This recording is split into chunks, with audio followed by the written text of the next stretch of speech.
ਇੱਕ ਦਿਨ ਹੋਟਲ ਦਾ ਮਾਲਕ ਸ਼ੇਖ ਰਫੀ ਮੇਰੇ ਪਿੱਛੇ ਪਿੱਛੇ ਸ਼ਾਹੀ ਮਸੀਤ ਦੀਆਂ ਪੌੜੀਆਂ ਵਿੱਚ ਆ ਗਿਆ, ਜਿੱਥੇ ਮੈਂ ਬਹਿੰਦਾ ਸਾਂ। ਸ਼ੇਖ ਰਫੀ ਪੈਸੇ ਨਾ ਦੇਵਣ ਦੀ ਵਜ੍ਹਾ ਪੁੱਛੀ ਤਾਂ ਮੈਂ ਸਾਫ਼ ਦੱਸ ਦਿੱਤਾ ਕਿ ਮੇਰੇ ਪੱਲੇ ਕੁਝ ਨਹੀਂ, ਜਦ ਹੋਵਣਗੇ ਤਾਂ ਇਕੱਠੇ ਹੀ ਦੇ ਦਿਆਂਗਾ। ਜਦ ਉਹਨੂੰ ਮਾਲੂਮ ਹੋਇਆ ਕਿ ਮੈਂ ਹੀ ਉਸਤਾਦ ਦਾਮਨ ਆ, ਉਸ ਇਹਤਰਾਮ ਨਾਲ ਆਖਿਆ, ਉਸਤਾਦ ਜੀ, ਨਾਸ਼ਤਾ ਹੀ ਨਹੀਂ, ਤੁਸੀਂ ਜਿਸ ਵੇਲੇ ਚਾਹੋ ਹੋਟਲ ਤੋਂ ਖਾ ਪੀ ਸਕਦੇ ਹੋ। ਤੁਹਾਡੇ ਨਾਲ ਤੁਹਾਡੇ ਹੋਰ ਮਿਲਣ ਵਾਲੇ ਵੀ ਖਾ ਸਕਦੇ ਨੇ, ਪੈਸਿਆਂ ਦੀ ਕੋਈ ਗੱਲ ਨਹੀਂ। ਜਦ ਕਦੀ ਹੋਵਣਗੇ ਤਾਂ ਆਪ ਹੀ ਆ ਜਾਵਣਗੇ। ਸ਼ੇਖ ਰਫੀ ਅਫਸੋਸ ਕਰ ਰਿਹਾ ਸੀ ਕਿ ਉਹਨੂੰ ਮੇਰੇ ਬਾਰੇ ਪਹਿਲਾਂ ਕਿਉਂ ਨਹੀਂ ਮਾਲੂਮ ਹੋਇਆ। ਫਿਰ ਉਸੇ ਹੀ ਭੱਜ ਦੌੜ ਨਾਲ ਇਹ ਹੁਜਰਾ ਅੰਜਮਨ ਇਸਲਾਮ ਕੋਲੋਂ ਮੈਨੂੰ ਲੈ ਕੇ ਦਿੱਤਾ। ਉਸੀ ਕਿਰਾਇਆ ਪਗੜੀ ਵਗੈਰਾ ਆਪਣੇ ਕੋਲੋਂ ਦਿੱਤੀ ਸੀ। ਮੈਂ ਤੇ ਸਾਈਂ ਅਖਤਰ ਇੱਥੇ ਆ ਕੇ ਡੇਰਾ ਲਾ ਲਿਆ। ਸਾਡੇ ਕੋਲ ਥੱਲੇ ਵਿਛਾਵਣ ਲਈ ਇੱਕ ਬੋਰੀ ਤੇ ਪਾਣੀ ਪੀਣ ਲਈ ਇੱਕ ਲੋਟਾ ਸੀ। ਇਸ ਹੁਜਰੇ ਵਿੱਚ ਕੋਈ ਘੋੜੇ ਬੰਨ੍ਹਦਾ ਹੁੰਦਾ ਸੀ, ਨਾ ਬਿਜਲੀ ਨਾ ਪਾਣੀ। ਉੱਤੋਂ ਬੜਾ ਗੰਦ ਪਾਇਆ ਹੋਇਆ ਸੀ ਘੋੜਿਆਂ ਇੱਥੇ। ਬਸ ਇੱਕ ਗੱਲ ਸੀ ਕਿ ਸ਼ਾਹ ਹੁਸੈਨ ਇੱਥੇ ਚਿਲਾ ਕੱਟਿਆ ਹੋਇਆ ਸੀ। ਸ਼ਾਹ ਹੁਸੈਨ ਨਾਲ ਖੌਰੇ ਬਚਪਨ ਤੋਂ ਹੀ ਮੈਨੂੰ ਕੋਈ ਲਗਾਓ ਸੀ। ਬਚਪਨ ਵਿੱਚ ਜਦ ਕਦੀ ਵੀ ਮੈਂ ਦੁਖੀ ਹੁੰਦਾ ਸਾਂ ਤਾਂ ਸ਼ਾਹ ਹੁਸੈਨ ਦੇ ਮਜ਼ਾਰ ਉੱਤੇ ਹੀ ਜਾ ਬਹਿੰਦਾ ਸਾਂ। ਸ਼ੇਖ ਰਫੀ ਮੇਰੀ ਬੜੀ ਮਦਦ ਕਰਦਾ ਰਹਿੰਦਾ ਸੀ। ਹਰ ਭੀੜ ਵਿੱਚ ਮੇਰਾ ਸਾਥ ਦਿੰਦਾ ਤੇ ਖਿਆਲ ਰੱਖਦਾ ਸੀ। ਉਸਤਾਦ ਜੀ ਦੇ ਹਾਲਾਤ ਸੁਣ ਕੇ ਸਭ ਲੋਕ ਅਫਸਰਦਾ ਹੋ ਗਏ ਸਨ। ਫਿਜ਼ਾ ਕਾਫੀ ਸੋਗਵਾਰ ਹੋ ਗਈ ਹੋਈ ਸੀ। ਸਿੱਧਾ ਸਾਦਾ ਸ਼ੇਖ ਰਫੀ, ਜਿਹੜਾ ਉੱਥੇ ਹੀ ਬੈਠਾ ਹੋਇਆ ਸੀ, ਵਾਰ-ਵਾਰ ਕਹਿੰਦਾ, ਛੱਡੋ ਉਸਤਾਦ ਜੀ, ਮੈਂ ਕੁਝ ਵੀ ਤਾਂ ਨਹੀਂ ਕੀਤਾ। ਮੈਂ ਤੁਹਾਡੀ ਸਹੀ ਸੇਵਾ ਨਹੀਂ ਸਾਂ ਕਰ ਸਕਿਆ। ਪਰ ਉਸਤਾਦ ਜੀ ਉਹਨੂੰ ਹੀ ਮਹਾਨ ਇਨਸਾਨ ਆਖਦੇ ਸਨ। ਮਹਿਫਲ ਸੋਗਵਾਰ ਹੋਵਣ ਦੀ ਵਜ੍ਹਾ ਛੇਤੀ ਹੀ ਮੁੱਕ ਗਈ ਸੀ। ਸ਼ਾਮ ਹੋਵਣ ਵਾਲੀ ਸੀ। ਮੈਂ ਸਲਾਮ ਕਰਕੇ ਘਰ ਪਰਤ ਆਇਆ। ਘਰ ਆਇਆ ਤਾਂ ਪਤਾ ਲੱਗਾ ਕਿ ਰਫੀਕ ਦਾ ਐਕਸੀਡੈਂਟ ਹੋ ਗਿਆ ਏ। ਅਸ਼ਰਫ ਦੇ ਨਾਲ ਸਾਈਕਲ ਉੱਤੇ ਬੈਠਾ ਹੋਇਆ ਸੀ ਕਿ ਇੱਕ ਵੈਗਨ ਨਾਲ ਟੱਕਰ ਹੋ ਗਈ। ਰਫੀਕ ਉਦੋਂ ਚੌਥੀ ਜਮਾਤ ਵਿੱਚ ਪੜ੍ਹਦਾ ਸੀ। ਬੜਾ ਮਾੜਾ ਹੋਇਆ। ਸ਼ੇਖੂਪੁਰਾ ਹਸਪਤਾਲ ਤੋਂ ਇਲਾਜ ਨਹੀਂ ਸੀ ਹੋ ਸਕਦਾ। ਮਿਊਨਸਿਪਲ ਹਸਪਤਾਲ ਲਾਹੌਰ ਲੈ ਆਏ। ਦੋਵਾਂ ਨੂੰ ਡਾਢੇ ਜ਼ਖਮ ਹੋਏ ਸਨ। ਦੋਵਾਂ ਦੀ ਇੱਕ ਇੱਕ ਲੱਤ ਦੀ ਹੱਡੀ ਟੁੱਟ ਗਈ ਸੀ। ਅਸ਼ਰਫ ਮੇਰੀ ਫੁੱਫੀ ਦਾ ਪੁੱਤਰ ਸੀ ਤੇ ਰਫੀਕ ਕੋਲੋਂ 4 ਸਾਲ ਵੱਡਾ ਸੀ। ਮੈਂ ਫੈਕਟਰੀ ਤੋਂ ਛੁੱਟੀਆਂ ਲਈਆਂ ਤੇ ਮਿਊਨਸਿਪਲ ਹਸਪਤਾਲ ਵਿੱਚ ਡੇਰਾ ਲਾ ਲਿਆ। ਉੱਥੇ ਉਸਤਾਦ ਜੀ ਆਏ ਸਨ ਹਸਪਤਾਲ ਮੇਰੇ ਕੋਲ। ਉਹਨਾਂ ਦੇ ਨਾਲ ਵਾਰਸ ਲੁਧਿਆਣਵੀ ਵੀ ਸੀ। ਕਾਫੀ ਦੇਰ ਉਸਤਾਦ ਜੀ ਬੈਠੇ ਰਹੇ ਤੇ ਮੈਨੂੰ ਤਸੱਲੀਆਂ ਦਿੰਦੇ ਰਹੇ ਸਨ। ਕੁਝ ਦਵਾ ਦਾਰੂ ਵਾਸਤੇ ਵੀ ਪੈਸੇ ਦੇਣਾ ਚਾਹੁੰਦੇ ਸਨ, ਪਰ ਮੈਂ ਪੈਸੇ ਨਹੀਂ ਸਨ ਲਏ, ਕਿਉਂ ਜੋ ਮੈਨੂੰ ਮਾਲੂਮ ਸੀ ਕਿ ਉਹਨਾਂ ਦੀ ਆਪਣੀ ਹਾਲਤ ਕੀ ਏ। ਸ਼ਾਲੀਮਾਰ ਪ੍ਰੋਡਕਸ਼ਨ ਤੇ ਦਾਮਨ ਪਿਕਚਰ ਵਾਲੇ ਉਸਤਾਦ ਜੀ ਕੋਲੋਂ ਪੈਸੇ ਲੈ ਗਏ ਹੋਏ ਸਨ। ਫਿਲਮ ਜੱਟ ਮਿਰਜ਼ਾ ਬਣਾਉਣ ਦੀ ਤਿਆਰੀ ਵਿੱਚ ਸਨ। ਮਾਲਕ ਯੂਨਿਸ ਰਾਈਟਰ ਨੇ ਸ਼ਾਇਰ ਦੀ ਜ਼ਿੰਮੇਵਾਰੀ ਉਸਤਾਦ ਜੀ ਉੱਤੇ ਪਾਈ ਹੋਈ ਸੀ। ਹਸਪਤਾਲ ਦਾ ਮਾਹੌਲ ਦਿਨ ਨੂੰ ਕੁਝ ਹੋਰ ਹੁੰਦਾ ਸੀ, ਰਾਤ ਨੂੰ ਕੁਝ ਹੋਰ। ਪਹਿਲੇ ਪਹਿਲ ਤਾਂ ਮੈਨੂੰ ਆਪਣੇ ਪੁੱਤਰ ਦੀ ਫਿਕਰ ਨਾਲ ਕੁਝ ਹੋਰ ਸੋਚਦਾ ਹੀ ਨਹੀਂ ਸੀ। ਜਦ ਰਫੀਕ ਦੀ ਹਾਲਤ ਸੰਭਲ ਗਈ, ਸਿਰਫ ਲੱਤਾਂ ਦਾ ਇਲਾਜ ਹੋ ਰਿਹਾ ਸੀ, ਮੈਂ ਰਾਤਾਂ ਨੂੰ ਵਾਰਡ ਦੇ ਸੱਜੇ ਖੱਬੇ ਬਰਾਮਦਿਆਂ ਵਿੱਚ ਨੌਜਵਾਨਾਂ ਦੇ ਇਸ਼ਕ ਮਚਲਦੇ ਵੇਖੇ। ਉੱਥੇ ਨਵੇਂ ਇਸ਼ਕ ਵੀ ਹੁੰਦੇ ਸਨ ਤੇ ਪੁਰਾਣੇ ਆਸ਼ਕ ਵੀ ਕਿਸੇ ਨਾ ਕਿਸੇ ਬਹਾਨੇ ਉੱਥੇ ਆ ਮਿਲਦੇ ਸਨ। ਮਸ਼ੂਕਾਂ ਵਿੱਚ ਨਰਸਾਂ ਹੁੰਦੀਆਂ ਸਨ ਤੇ ਮਰੀਜ਼ਾਂ ਨਾਲ ਆਈਆਂ ਅੱਲੜ ਮੁਟਿਆਰਾਂ ਵੀ। ਅੰਮ੍ਰਿਤਸਰ ਵਾਰਡ ਦੀ ਮਿਸ ਜ਼ਰੀਨਾ ਬੜੀ ਖੁੱਲੀ ਡੁੱਲੀ ਗੱਲ ਕਰ ਲਿਆ ਕਰਦੀ ਸੀ। ਰਫੀਕ ਨਾਲ ਬੜੀ ਅਣਸ ਹੋ ਗਈ ਹੋਈ ਸੀ। ਉਹਨੂੰ ਜਦ ਮਾਲੂਮ ਹੋਇਆ ਕਿ ਰਫੀਕ ਦੀ ਮਾਂ ਜਿੰਦਾ ਨਹੀਂ ਰਹੀ, ਮੈਂ ਦੂਜੀ ਸ਼ਾਦੀ ਕਰ ਲਈ ਹੋਈ ਏ, ਉਹ ਖਾਸ ਖਿਆਲ ਰੱਖਣ ਲੱਗ ਪਈ ਸੀ ਰਫੀਕ ਦਾ। ਮੈਨੂੰ ਵੀ ਚੋਰ ਅੱਖ ਨਾਲ ਤੱਕ ਲਿਆ ਕਰਦੀ ਸੀ। ਇੱਕ ਦਿਨ ਮੈਂ ਉਹਨੂੰ ਪੁੱਛ ਲਿਆ ਕਿ ਮੈਨੂੰ ਚੋਰ ਅੱਖਾਂ ਨਾਲ ਤੱਕਣ ਦਾ ਕੀ ਮਤਲਬ ਏ। ਉਹ ਹੱਸ ਪਈ ਤੇ ਬੋਲੀ, ਬੜਾ ਖਚਰੋਟ ਲੱਗਣਾ ਏ। ਉਹ ਕਿੰਜ? ਮੇਰੇ ਆਖਣ ਉੱਤੇ ਉਸ ਪੁੱਛਿਆ, ਤੈਨੂੰ ਕਿਵੇਂ ਪਤਾ ਏ ਕਿ ਮੈਂ ਤੈਨੂੰ ਚੋਰ ਅੱਖਾਂ ਨਾਲ ਵੇਖਦੀ ਆਂ? ਮੈਨੂੰ ਤੇਰੀਆਂ ਅੱਖਾਂ ਸੋਹਣੀਆਂ ਲੱਗਦੀਆਂ ਨੇ, ਇਸ ਲਈ ਮੇਰਾ ਧਿਆਨ ਤੇਰੇ ਵੱਲ। ਤੂੰ ਰਫੀਕ ਨਾਲ ਕਿੰਨਾ ਕੁ ਪਿਆਰ ਕਰਨਾ ਏ? ਉਸ ਸਵਾਲ ਕਰ ਦਿੱਤਾ, ਜਿੰਨਾ ਇੱਕ ਬਾਪ ਆਪਣੀ ਔਲਾਦ ਨਾਲ ਕਰਦਾ ਏ। ਮੇਰੇ ਦੱਸਣ ਉੱਤੇ ਉਸ ਫੇਰ ਪੁੱਛਿਆ, ਤੇ ਇਸ ਦੀ ਮਤਰੇਈ ਮਾਂ ਵੀ ਤੈਨੂੰ ਮਨਾਹ ਨਹੀਂ ਕਰਦੀ? ਕੀ ਮਤਲਬ? ਉਹ ਕਿਉਂ ਮਨਾ ਕਰੇਗੀ? ਮੈਨੂੰ ਚਿੰਤਾ ਹੋਈ ਕਿ ਕਿਤੇ ਰਫੀਕ ਤਾਂ ਸ਼ਿਕਾਇਤ ਨਹੀਂ ਕੀਤੀ। ਕੀ ਤੈਨੂੰ ਕੁਝ ਰਫੀਕ ਨੇ ਆਖਿਆ ਏ? ਮੇਰੀ ਪਰੇਸ਼ਾਨੀ ਵੇਖ ਉਸ ਝੱਟ ਆਖਿਆ, ਨਹੀਂ, ਰਫੀਕ ਤਾਂ ਬਹੁਤ ਪਿਆਰਾ ਬੱਚਾ ਏ। ਉਸ ਕੁਝ ਨਹੀਂ ਆਖਿਆ। ਇਹ ਜਜ਼ਬਾ ਮੈਂ ਤੇਰੇ ਚਿਹਰੇ ਉੱਤੋਂ ਪੜ੍ਹਨਾ ਚਾਹੁੰਦੀ ਸਾਂ, ਜਿਹਨੂੰ ਤੂੰ ਚੋਰ ਅੱਖ ਨਾਲ ਵੇਖਣਾ ਆਖਣਾ ਏ। ਉਹ ਮਿਸ, ਮੈਨੂੰ ਤਾਂ ਫਿਕਰ ਹੀ ਲੱਗ ਗਈ ਸੀ ਕਿ ਸੱਚਮੁੱਚ ਹੀ ਕੋਈ ਗੱਲ ਨਾ ਹੋਵੇ ਤੇ ਮੈਨੂੰ ਖਬਰ ਹੀ ਨਹੀਂ। ਮਿਸ ਯਕੀਨ ਕਰੋ ਕਿ ਮੇਰੀ ਬੀਵੀ ਇਸ ਮਾਮਲੇ ਵਿੱਚ ਬਹੁਤ ਚੰਗੀ ਏ। ਉਹਦੇ ਵਿੱਚ ਮਤਰੇਈ ਵਾਲੀ ਅਜੇ ਕੋਈ ਗੱਲ ਨਹੀਂ, ਪਰ ਤੇਰੀਆਂ ਅੱਖਾਂ ਬਹੁਤ ਖੂਬਸੂਰਤ ਨੇ। ਮੇਰੀ ਤਾਰੀਫ ਕਰਨ ਉੱਤੇ ਜ਼ਰੀਨਾ ਮੁਸਕਰਾ ਕੇ ਚਲੀ ਗਈ। ਉਹਦੀ ਉਸ ਦਿਨ ਦੀ ਡਿਊਟੀ ਮੁੱਕ ਗਈ ਸੀ। ਹਸਪਤਾਲ ਵਿੱਚ ਹੀ ਸਾਂ ਕਿ ਖਬਰ ਧੁੰਮ ਗਈ ਕਿ ਮੁਲਕ ਵਿੱਚ ਮਾਰਸ਼ਲ ਲਾ ਲੱਗ ਗਿਆ ਏ ਤੇ ਵਜ਼ੀਰ ਆਜ਼ਮ ਨੂੰ ਘਰ ਘੱਲ ਦਿੱਤਾ ਗਿਆ ਏ। ਇਹ ਖਬਰ ਸੁਣ ਕੇ ਬੜਾ ਦੁੱਖ ਹੋਇਆ। ਲੋਕਾਂ ਦੇ ਨਾਲ ਮਰੀਜ਼ ਵੀ ਬੜੇ ਦੁਖੀ ਹੋਏ ਸਨ। ਕੁਝ ਦਿਨ ਹਸਪਤਾਲ ਰਹਿਣ ਮਗਰੋਂ ਰਫੀਕ ਦੀ ਲੱਤ ਉੱਤੇ ਪਲਾਸਟਰ ਹੋਇਆ ਤਾਂ ਅਸੀਂ ਘਰ ਆ ਗਏ। ਅਗਲੀ ਵਾਰ ਹਸਪਤਾਲ ਜਾ ਕੇ ਐਕਸ-ਰੇ ਲੈ ਕੇ ਵੇਖਿਆ, ਲੱਤ ਠੀਕ ਨਹੀਂ ਸੀ ਜੁੜੀ। ਕੁਝ ਸਿਆਣੇ ਲੋਕਾਂ ਦੇ ਮਸ਼ਵਰੇ ਉੱਤੇ ਹਸਪਤਾਲ ਦੀ ਬਜਾਏ ਬਾਹਰੋਂ ਇੱਕ ਹੱਡੀ ਦੇ ਸਿਆਣੇ ਕੋਲੋਂ ਲੱਤ ਦਾ ਇਲਾਜ ਕਰਵਾਇਆ ਗਿਆ, ਜਿਸ ਦੇ ਨਾਲ ਰਫੀਕ ਫੇਰ ਠੀਕ ਹੋ ਕੇ ਸਕੂਲੇ ਜਾਵਣ ਲੱਗ ਪਿਆ। ਰਫੀਕ ਦੀ ਤਕਲੀਫ ਦੀ ਵਜ੍ਹਾ ਕਾਰਨ ਇੱਕ ਵਾਰ ਫੇਰ ਮੈਂ 5-6 ਮਹੀਨੇ ਹੁਜਰੇ ਨਹੀਂ ਸਾਂ ਜਾ ਸਕਿਆ। ਮੁਲਕ ਦੇ ਮਜ਼ਦੂਰ ਵਜ਼ੀਰ ਆਜ਼ਮ ਉੱਤੇ ਕਤਲ ਦਾ ਮੁਕੱਦਮਾ ਬਣ ਗਿਆ ਹੋਇਆ ਸੀ। ਅਦਾਲਤੀ ਕਾਰਵਾਈ ਸ਼ੁਰੂ ਹੋਣ ਵਾਲੀ ਸੀ। ਦੇਸ਼ ਦੇ ਵਿੱਚ ਬੜੀ ਬੇਚੈਨੀ ਦੀ ਫਜ਼ਾ ਬਣੀ ਹੋਈ ਸੀ। ਪੰਜਾਬੀ ਅਦਬੀ ਸੰਗਤ ਦੇ ਅਜਲਾਸ ਬੰਦ ਸਨ। ਉਸਤਾਦ ਜੀ ਦੇ ਹੁਜਰੇ ਦੀਆਂ ਰੌਣਕਾਂ ਵਿੱਚ ਤਬਦੀਲੀ ਜਿਹੀ ਲੱਗਦੀ ਸੀ। ਲੋਕ ਜ਼ਿਆਦਾ ਆਵਣ ਲੱਗ ਪਏ ਸਨ। ਮੇਰਾ ਫੇਰ ਆਣਾ ਜਾਣਾ ਹੋਇਆ। ਉਸਤਾਦ ਜੀ ਦੇ ਚਿਹਰੇ ਉੱਤੇ ਕੁਝ ਬੇਰੌਣਕੀ ਜਿਹੀ ਜਾਪਦੀ ਸੀ। ਉਹਨਾਂ ਆਖਿਆ, ਇਸ ਮੁਲਕ ਦਾ ਅੰਜਾਮ ਚੰਗਾ ਨਹੀਂ ਲੱਗਦਾ। ਭਲਾ ਇੰਜ ਵੀ ਕੋਈ ਕਰਦਾ ਏ? ਸਾਡੀ ਫੌਜ ਮੁਲਕ ਨਾਲ ਧਰੋਹ ਕਰ ਰਹੀ ਏ। ਮੈਂ ਹੈਰਾਨ ਸਾਂ ਕਿ ਖੁਸ਼ ਹੋਵਣ ਦੀ ਥਾਂ ਅਫਸੋਸ ਕਰ ਰਹੇ ਸਨ। ਜਿਸ ਅਵਾਮੀ ਹਕੂਮਤ ਨੇ ਇਹਨਾਂ ਤੇ ਮੁਕੱਦਮੇ ਬਣਾ ਕੇ ਤੰਗ ਕੀਤਾ ਸੀ, ਉਸੇ ਹਕੂਮਤ ਨਾਲ ਹਮਦਰਦੀ ਕੀ ਮਤਲਬ ਹੋਇਆ? ਇਹ ਗੱਲ ਮੈਂ ਪੁੱਛਣ ਹੀ ਕਰਦਾ ਸਾਂ, ਪਰ ਕੋਈ ਮੌਕਾ ਹੀ ਨਹੀਂ ਸੀ ਮਿਲਦਾ। ਲੋਕ ਆਉਂਦੇ ਜਾਂਦੇ ਰਹਿੰਦੇ ਸਨ ਤੇ ਹੋਰ ਗੱਲਾਂ ਹੁੰਦੀਆਂ ਰਹਿੰਦੀਆਂ ਸਨ। ਇੱਕ ਦਿਨ ਚੌਧਰੀ ਜ਼ਹੂਰ ਅਲੀ ਆਏ ਸਨ। ਸ਼ਾਮ ਹੋ ਰਹੀ ਸੀ। ਚੌਧਰੀ ਜ਼ਹੂਰ ਅਲੀ ਦੇ ਆਵਾ ਨਾਲ ਬੈਠੇ ਲੋਕ ਉੱਠ ਕੇ ਟੁਰ ਪਏ ਸਨ। ਮੈਂ ਉੱਠਣ ਲੱਗਾ ਤਾਂ ਉਸਤਾਦ ਜੀ ਮੈਨੂੰ ਹੱਥ ਦੇ ਇਸ਼ਾਰੇ ਨਾਲ ਬੈਠਣ ਲਈ ਕਿਹਾ। ਮੈਂ ਬਹਿ ਗਿਆ। ਚੌਧਰੀ ਜ਼ਹੂਰ ਅਲੀ ਕਹਿ ਰਹੇ ਸਨ ਕਿ ਉਸਤਾਦ ਜੀ, ਹੁਣ ਇਹਨੂੰ ਕੋਈ ਨਹੀਂ ਬਚਾ ਸਕਦਾ। ਕੁਝ ਹੋਰ ਗੱਲਾਂ ਵੀ ਹੋਈਆਂ ਸਨ, ਪਰ ਮੈਨੂੰ ਇਸ ਵੇਲੇ ਯਾਦ ਨਹੀਂ ਆ ਰਹੀਆਂ। ਉਹਨਾਂ ਵਿੱਚੋਂ ਇੱਕ ਇਹ ਗੱਲ ਵੀ ਸੀ ਕਿ ਮੈਂ ਤੁਹਾਡੇ ਲਈ ਇੱਕ ਮਕਾਨ ਬਣਵਾਉਣਾ ਚਾਹੁੰਦਾ। ਤੁਹਾਡੀ ਕੀ ਮਰਜ਼ੀ ਏ? ਉਸਤਾਦ ਜੀ ਮੁਸਕਰਾ ਕੇ ਬੋਲੇ, ਚੌਧਰੀ ਜੀ, ਮਰਜ਼ੀ ਤਾਂ ਮਾਲਕਾਂ ਦੀ ਹੁੰਦੀ ਏ। ਇਸ ਗੱਲ ਉੱਤੇ ਚੌਧਰੀ ਜ਼ਹੂਰ ਅਲੀ ਥੋੜ੍ਹੇ ਜਿਹੇ ਝਿਜਕੇ ਤੇ ਆਖਿਆ, ਉਸਤਾਦ ਜੀ, ਮੇਰੀ ਤਾਂ ਕੋਸ਼ਿਸ਼ ਏ ਕਿ ਤੁਹਾਡਾ ਪਾਸਪੋਰਟ ਵੀ ਵਾਪਸ ਮਿਲ ਜਾਵੇ। ਉਸਤਾਦ ਜੀ ਕੁਝ ਨਾ ਬੋਲੇ। ਚੌਧਰੀ ਕੋਈ ਹੋਰ ਗੱਲ ਤੋਰ ਦਿੱਤੀ। ਕੁਝ ਦੇਰ ਮਗਰੋਂ ਚੌਧਰੀ ਸਾਹਿਬ ਚਲੇ ਗਏ।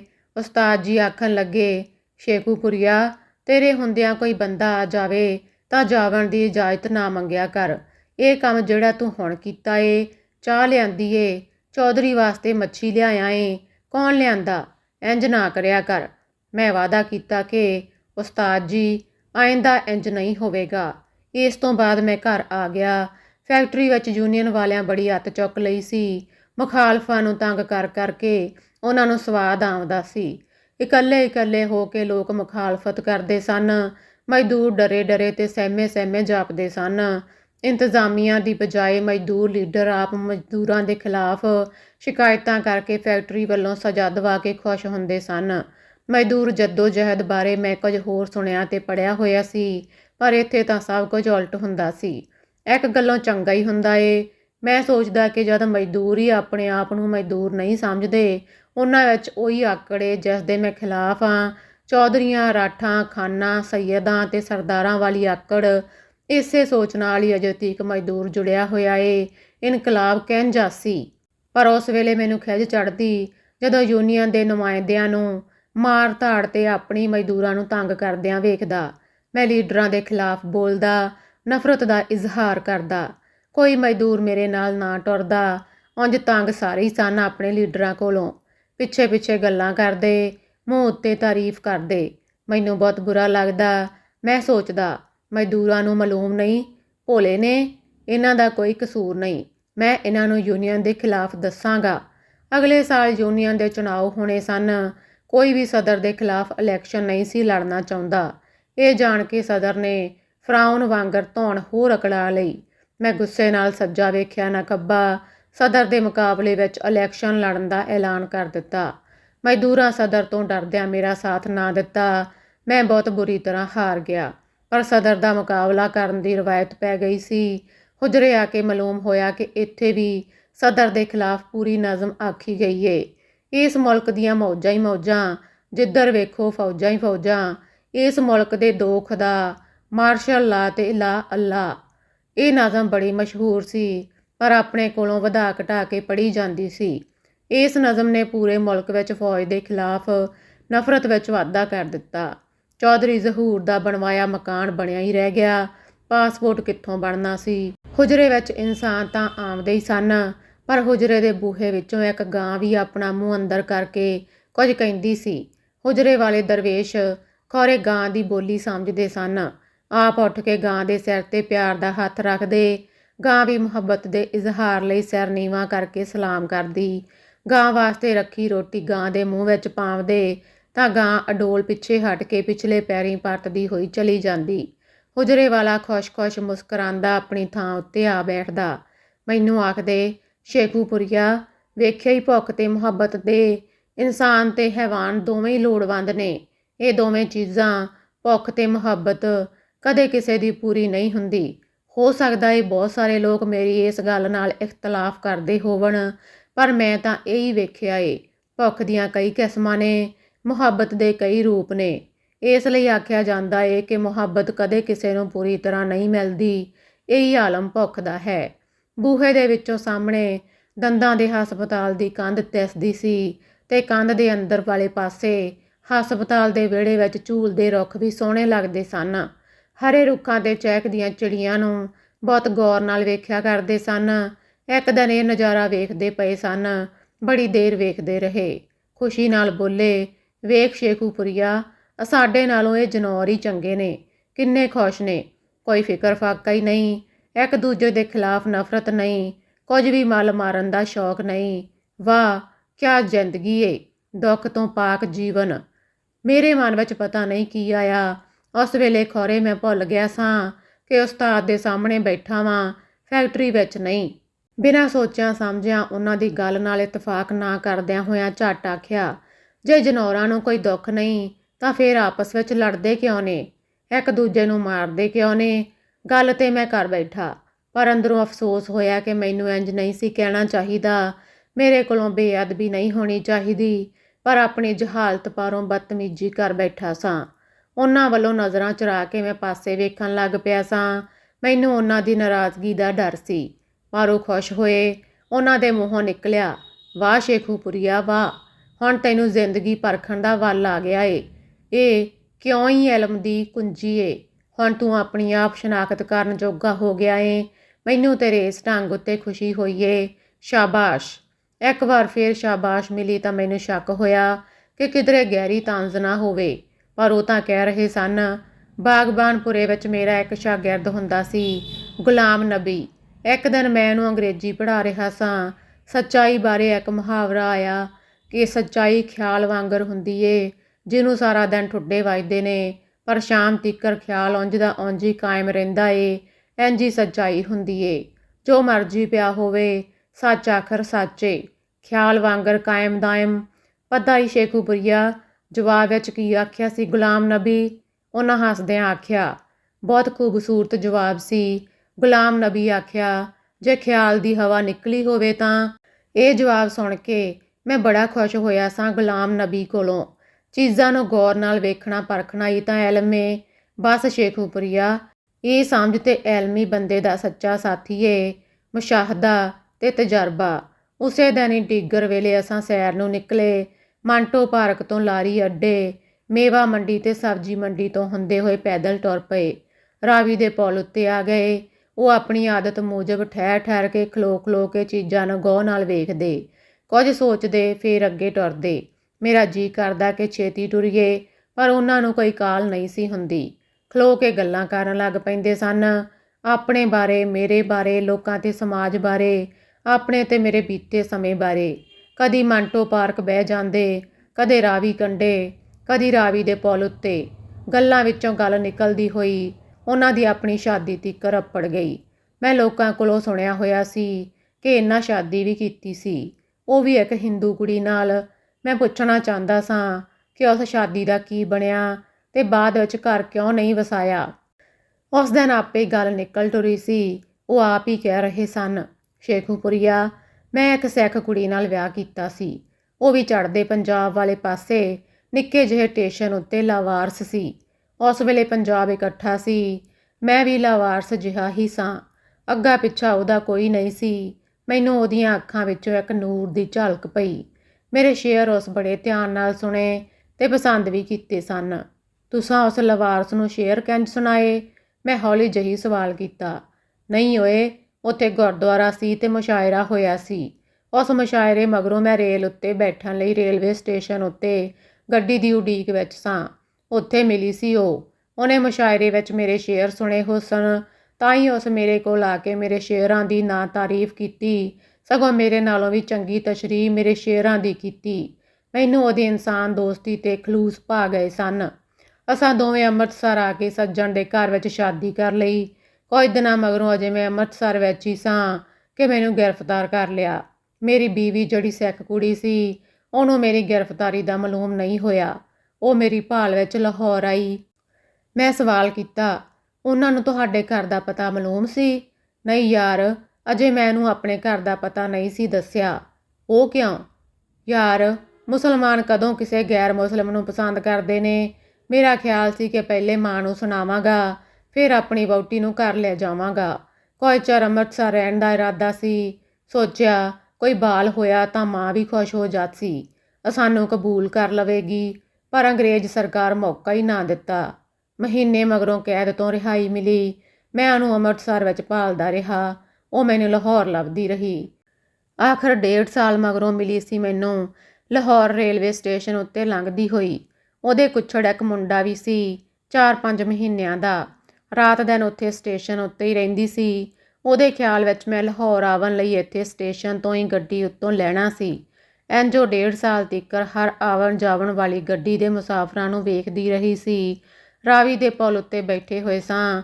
ਮਾਹੌਲ ਵਿੱਚ ਉਦਾਸੀ ਬਹੁਤ ਹੀ ਵੱਧ ਗਈ ਸੀ। ਮੇਰੇ ਵਿੱਚ ਕੋਈ ਸਵਾਲ ਕਰਨ ਦੀ ਹਿੰਮਤ ਹੀ ਨਹੀਂ ਸੀ ਹੋ ਰਹੀ। ਮੈਂ ਪੁੱਛਣਾ ਚਾਹੁੰਦਾ ਸਾਂ ਕਿ ਮੁੰਡਾ ਕੈਸਾ ਸੀ, ਪਿਓ ਉੱਤੇ ਗਿਆ ਸੀ ਕਿ ਮਾਂ ਵਰਗਾ ਸੀ, ਪਰ ਮੈਥੋਂ ਪੁੱਛਿਆ ਨਹੀਂ ਸੀ ਜਾ ਰਿਹਾ। ਉਹਨਾਂ ਆਪਣੀਆਂ ਭਿੱਜੀਆਂ ਅੱਖਾਂ ਨੂੰ ਸਿਰ ਦੇ ਪਰਨੇ ਦੀ ਕੰਨੀ ਨਾਲ ਸਾਫ਼ ਕਰਕੇ ਆਖਿਆ, ਸ਼ੇਖੂਪੁਰੀਆ, ਮੁੰਡਾ ਸਾਰਾ ਫਿੰਮਣੀਆਂ ਫੋੜਿਆਂ ਨਾਲ ਭਰਿਆ ਹੋਇਆ ਸੀ। ਮਾਤਾ ਸੀ ਉਹਨੂੰ, ਪਾਕ ਵਗ ਰਹੀ ਸੀ ਫਿੰਮਣੀਆਂ ਵਿੱਚੋਂ। ਮੁੰਡੇ ਦੀ ਮਾਂ ਸੁੱਕ ਕੇ ਸੰਗਲੀ ਹੋ ਗਈ ਹੋਈ ਸੀ, ਮਰਨ ਦੇ ਨੇੜੇ ਸੀ। ਮੈਂ ਦੋਵਾਂ ਮਾਂ ਪੁੱਤਰ ਨੂੰ ਹਸਪਤਾਲ ਲੈ ਗਿਆ, ਪਰ ਕਹਾਣੀ ਤੇ ਮੁੱਕਣ ਦੇ ਨੇੜੇ ਸੀ। ਦੋਵੇਂ ਮਾਂ ਪੁੱਤਰ ਅੱਗੜ ਪਿਛੜੀ ਇਹ ਜੱਗ ਛੱਡ ਗਏ। ਗੱਲ ਅੱਗੇ ਟੋਰਨ ਲਈ ਮੈਂ ਪੁੱਛਿਆ, ਘਰ ਵਸਣ ਤੋਂ ਪਹਿਲਾਂ ਹੀ ਉੱਜੜ ਗਿਆ? ਪਰ ਲੋਕ ਦੁਬਾਰਾ ਘਰ ਵਸਾਉਣ ਦੀ ਕੋਸ਼ਿਸ਼ ਤਾਂ ਕਰਦੇ ਨੇ। ਓਏ ਨਹੀਂ, ਸ਼ਾਦੀ ਇੱਕੋ ਵਾਰ ਹੁੰਦੀ ਏ, ਫਿਰ ਸਮਝੌਤਾ ਹੁੰਦਾ ਏ। ਮੈਂ ਸਮਝੌਤੇ ਕਰਨ ਦਾ ਆਦੀ ਨਹੀਂ ਸਾਂ। ਸ਼ੇਖੂਪੁਰੀਆ, ਮੇਰੇ ਆਪਣੇ ਕੋਲ ਕੁਝ ਸ਼ੈਆਂ ਤੇ ਵੇਲਾ ਹੀ ਨਹੀਂ ਸੀ ਜਿਹਦੇ ਨਾਲ ਘਰ ਵਸਦੇ ਨੇ। ਪਰ ਜਦ ਮੇਰੀ ਮਾਂ ਨੂੰ ਮਾਲੂਮ ਹੋਇਆ ਕਿ ਮੇਰਾ ਵਿਆਹ ਹੋਇਆ ਵੀ ਤੇ ਮੁੱਕ ਵੀ ਗਿਆ ਏ, ਉਹ ਬਹੁਤ ਗੁੱਸੇ ਹੋਈ। ਮਾਂ ਦਾ ਆਖਣਾ ਸੀ, ਤੂੰ ਮਾਂ ਤੇ ਇਤਬਾਰ ਕਰਦੋਂ ਚੱਲਿਆ, ਫੇਰ ਵੇਖਦੇ ਹੋ ਮਾਂ ਦਾ ਸੀਨਾ ਕਿੱਡਾ ਵੱਡਾ ਏ। ਸੱਚ ਏ ਸ਼ੇਖੂਪੁਰੀਆ, ਮਾਵਾਂ ਦਾ ਦਿਲ ਬਹੁਤ ਵੱਡਾ ਹੁੰਦਾ ਏ। ਮਾਂ ਮੇਰੇ ਲਈ ਅਖੀਰ ਉਮਰ ਤੀਕਰ ਰਿਸ਼ਤਾ ਭਾਲਦੀ ਰਹੀ ਸੀ, ਪਰ ਮੈਂ ਮਾਂ ਦਾ ਦਿਲ ਰੱਖਣ ਲਈ ਆਖਦਾ, ਅੱਛਾ ਮਾਂ, ਵੇਲਾ ਆਵਣ ਉੱਤੇ ਕਰ ਲਵਾਂਗਾ ਵਿਆਹ। ਮਾਂ ਮੇਰੇ ਲਈ ਰਿਸ਼ਤਾ ਬਣਾ ਕੇ ਆਉਂਦੀ, ਮੈਂ ਟਾਲ ਜਾਂਦਾ ਸਾਂ। ਕੁਝ ਦੇਰ ਲਈ ਉਹ ਚੁੱਪ ਹੋਏ ਤਾਂ ਮੈਂ ਡਰਦਿਆਂ ਡਰਦਿਆਂ ਆਖਿਆ, ਮੈਨੂੰ ਕਿਸੇ ਬੰਦੇ ਕੋਲੋਂ ਮਾਲੂਮ ਹੋਇਆ ਸੀ ਕਿ ਉਹ ਕੁੜੀ ਹਿੰਦੂ ਸੀ ਜਿਹਦੇ ਨਾਲ ਤੁਸਾਂ ਸ਼ਾਦੀ ਕੀਤੀ ਸੀ। ਓਏ ਤੂੰ ਸਮਝਦਾ ਨਹੀਂ, ਲੋਕ ਨਫ਼ਰਤਾਂ ਪਾਲਣ ਵਾਸਤੇ ਕੋਈ ਨਾ ਕੋਈ ਜਵਾਜ਼ ਬਣਾ ਲੈਂਦੇ ਨੇ। ਉਹ ਤੇ ਸਿੱਖ ਕੁੜੀ ਸੀ, ਬੜੀ ਮਾਸੂਮ ਤੇ ਭਲੀ ਵਿਚਾਰੀ। ਅਫਸੋਸ ਵਿਚਾਰੀ ਰਹੀ ਨਹੀਂ, ਮੈਂ ਉਹਨੂੰ ਬਚਾ ਨਹੀਂ ਸਕਿਆ। Please like, share and subscribe.